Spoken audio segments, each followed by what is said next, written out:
All right, 3-4 is titled Interpreting Graphs, and it has a lot to do with looking at a graph and being able to tell some properties of the function, or at least the function that it's graphing. So let's first go into a little bit of terminology.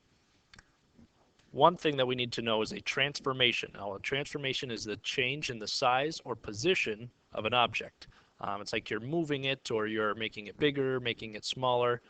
You're transforming that object. Now, there are a couple kinds of transformations that we're going to look at. One is called a translation, and that is a transformation that slides a figure or moves it. So each point in our relation or in our function would move the same distance in the same direction. So in this case, or in this example, already got that uncovered. If we have this point, 3, -2, and we wanted it to move up to 3, 4. So I guess I could put them on the same graph here if I wanted. How is this moving upwards to this exact point? Well, we'd call it a translation up 6 spaces. That's how we went from a graph that looks like this to a graph that looks like this. We had to move everything up 6 spaces. A reflection is a transformation involving flipping a figure over a line. So it's like mirrored images are formed because it's almost like they look into a mirror and it flips it right over. So if you started with this red function, it's a quadratic function because it has this parabola. If we flipped it over this green line, we reflected it, it would make this blue one. Okay, so if we wanted to say, how can I go from all of these red dots or points, this red function, and I want to make this blue function, we'd say it was a reflection over this line. Maximum, minimum, and zeros of a function. A maximum is the highest point on the graph. The minimum is the lowest point on the graph. And the zeros of a function are the values of the independent variable that would make the dependent variable 0. In a sense, it's like saying the x-intercepts of the graph. So let's look at how those work. For these 3 words, I want you to draw 2 examples, example 1 and 2. Example 1 has this kind of parabola that opens down. It's going to have the corner right here, the very top vertex at 2, 2. It's going to cross right here at 1, 0 and 3, 0, and then just continue going downwards. Example 2, it's going to be another parabola here. It's going to have its vertex, or the corner point, right here at 4, -3. It's going to cross this x-axis at 5, 0 and at 3, 0, and just continue moving upwards. Okay, that's the only thing that we're really concerned with for our graphs. That's all you need to make it look like. Now, if we look at example 1, this red one, our maximum value, we can literally just kind of trace our way along the graph, and the highest spot we'll get to right here, we look at our y value is 2. 2 is the highest value we can get, so we would just say the max is 2. If we look at this example, this function, kind of trace our way along the blue line here, well, there is no highest number. This is going to continue getting higher forever as we continue to kind of move our way along our function. So we'd say there is no max. The maximum, there is none. This one can always get higher. If we're looking at the minimum value, and this one says max, but we mean min. Oops, there we go. The minimum value for example 1 is going to be similar to the maximum from 2 here. As we trace our way along the red line, there is no lowest value. This one's going to continue getting lower and lower. So we'd say there is none for the minimum. If we look at the blue line, we trace our way along it, the lowest point we can get to is right here at -3. So we would say the minimum is -3. Okay, now for the zero of a function, we know it means like the x-intercept of the graph. You can also think of it as what number can I plug in for x that would make y equal to 0. Now you can think of it that way when you're looking at a function, like looking at the equation, or if we just look at our graphs right here and here, we cross the x-axis, and right here and here. These are our x-intercepts of the graph. So on our red line here, example 1, we would say we have zeros right here at 1 and here at 3. So zeros at 1 and 3. If we're looking at our blue line, example 2, we're crossing that x-axis here at 3 and again at 5. So zeros at 3 and 5. So let's look at an example putting all of this together. So if we want to look at the function y equals the opposite of the absolute value of x plus 1, then all of that add 3. And I said the opposite here because it's like negative of this whole absolute value piece. So they've already made a graph for us. We don't need to work on that. We just need to state the maximum and minimum values of the function, and if there is no max or min, write none. Okay? Well, again, maximum, we're just tracing along the function and finding the highest point. That happens right here at 3. So we'd say the maximum is 3. Remember, all absolute value functions are going to be a V shape, and they're going to continue going downward on this side and continue going downward on this side.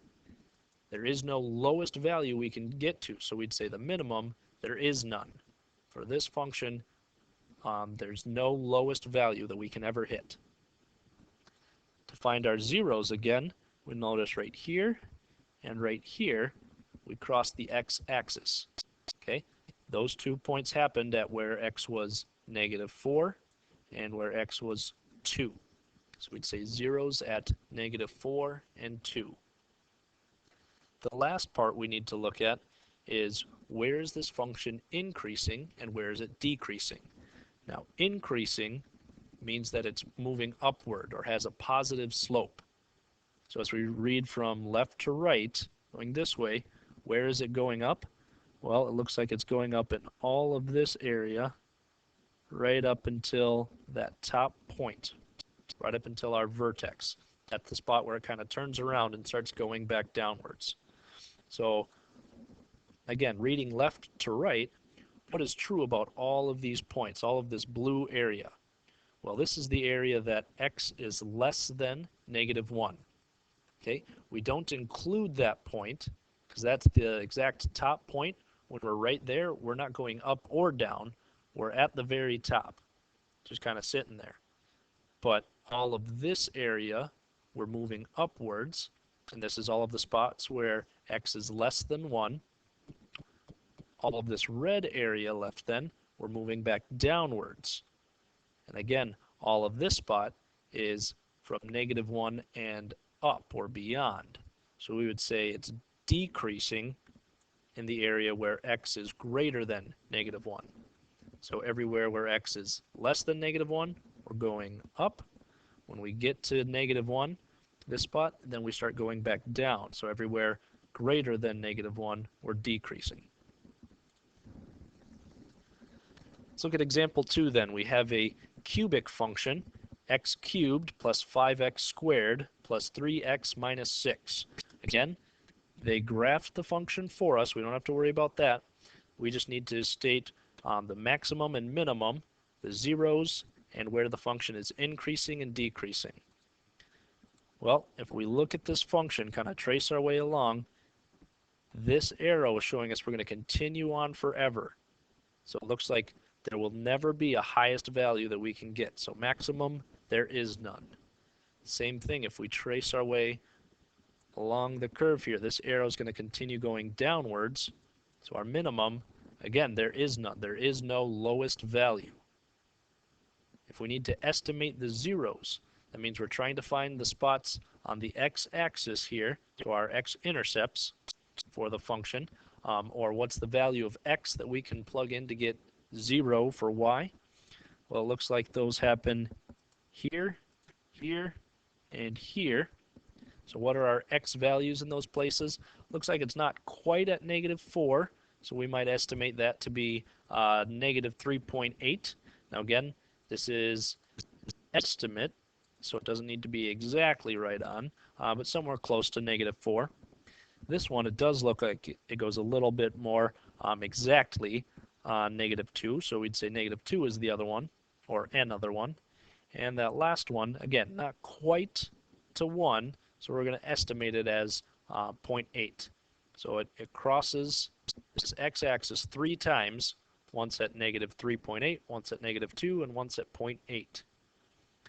Now again, we're wondering, where are we going up and where are we going down? Well, it looks like if we start along here, we're always going up right up until this point. And then we kind of stop right here, start going downward. So I'm going to leave that as red until we get down to this point. Then we start going back up again. So this function has 2 areas where we're increasing and 1 area where we're decreasing. So we're going to need to be a little more specific about each of those places. This spot right here looks like the spot where we kind of turn around would be at -3.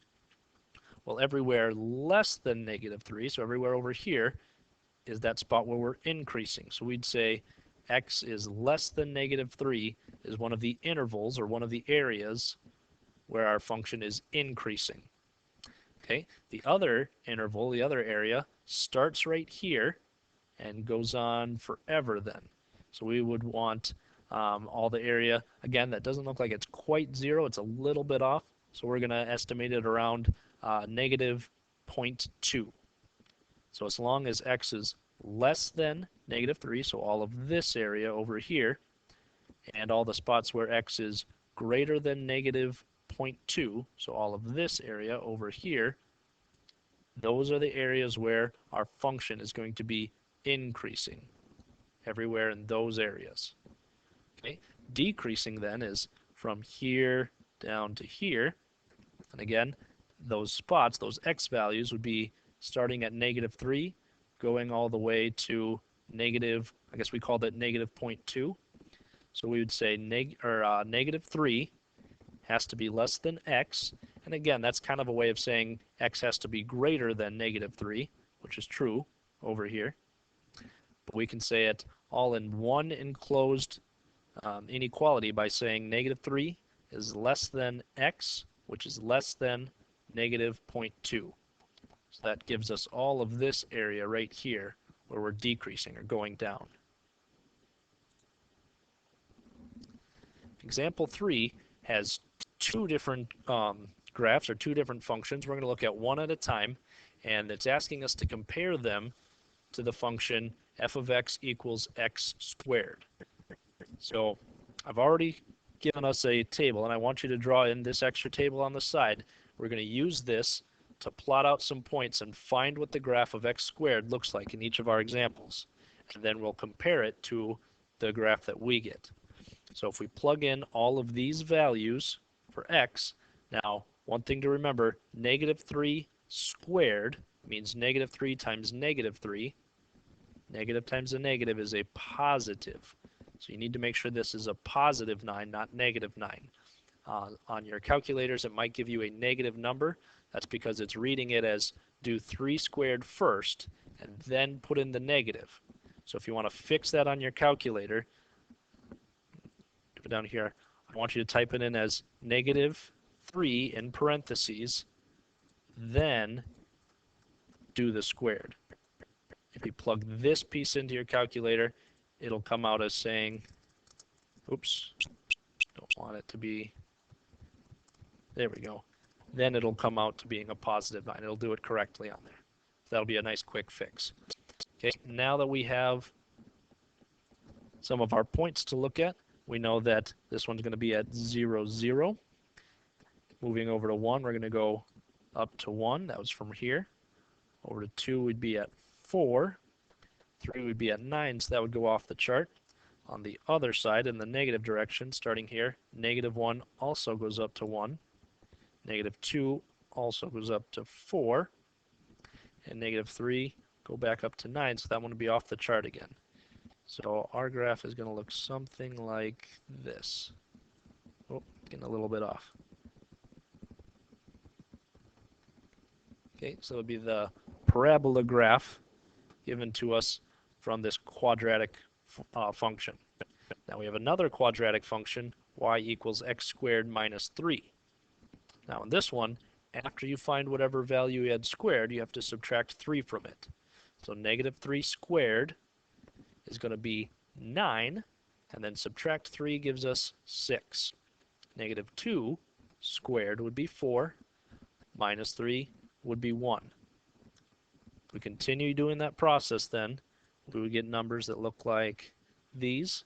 The lowest one being this negative 3. 0 squared is still 0. Minus 3 is negative 3.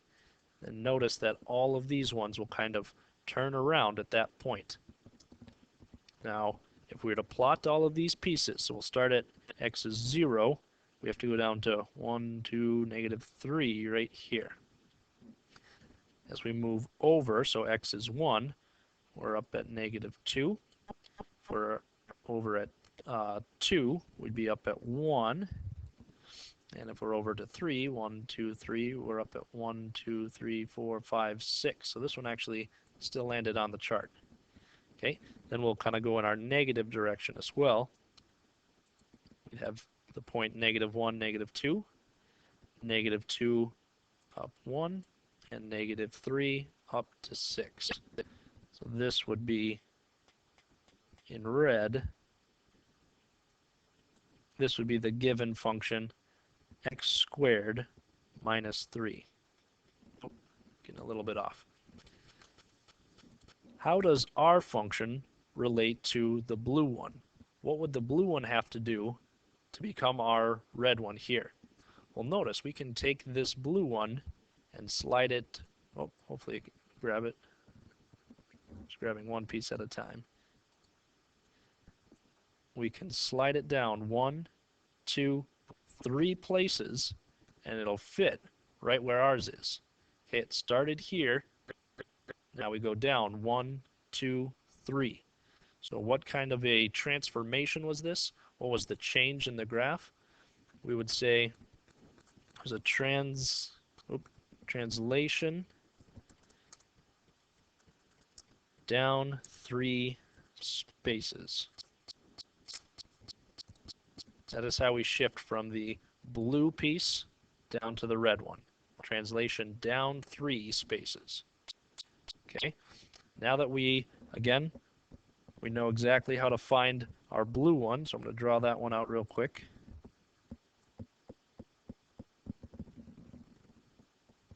And on. And on. Something like that. Okay, now we're going to do the same thing with x minus 3. So notice it's in parentheses. You have to do this part first, then square it. So the last one, we had x squared and then minus 3. Now we're doing x minus 3 first, then square it. So we'll see how this one shifts it. If we start with 0, 0 minus 3 is negative 3. Negative 3 squared will become 9. 1 minus 3 is negative 2. Squared is positive 4. 2 minus 3 is negative 1. Negative 1 squared is positive 1. 3 minus 3 is 0. 0 squared is 0. 4 minus 3 is 1. Squared is 1. 5 minus 3 is 2. Squared is 4. 6 minus 3 is 3. Squared would be 9. So these would be all of the points that we're using for our red one this time. So let's plot some of those. We'll start at x is 0 right here. We'd be way up at 9. That'll go off the chart. So we don't need to include that one. When we go to x is 1, we're up at 4. 1, 2, 3, 4. Right there. When we go to x is 2, 1, 2, we're up at 1.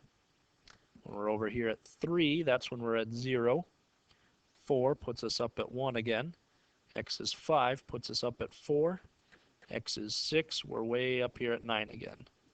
So for this one, our function is going to look something like this. Again, our question is, how do we go from this blue function over to this red one? Well, if we, oh, need to grab them in pieces again. Again, I can take this original function, the x squared, and I can move it over 1, 2, 3 to match up with our red. So in this case, we slid over 1, 2, 3 places. So again, it's still a transformation. A certain kind of transformation. It's a translation. So we're sliding it 3 spaces, oops, right. We're moving 3 spaces to the right to go from our blue one to our red one. That would be our change in the graph. And that'll cover all of Unit 3 then.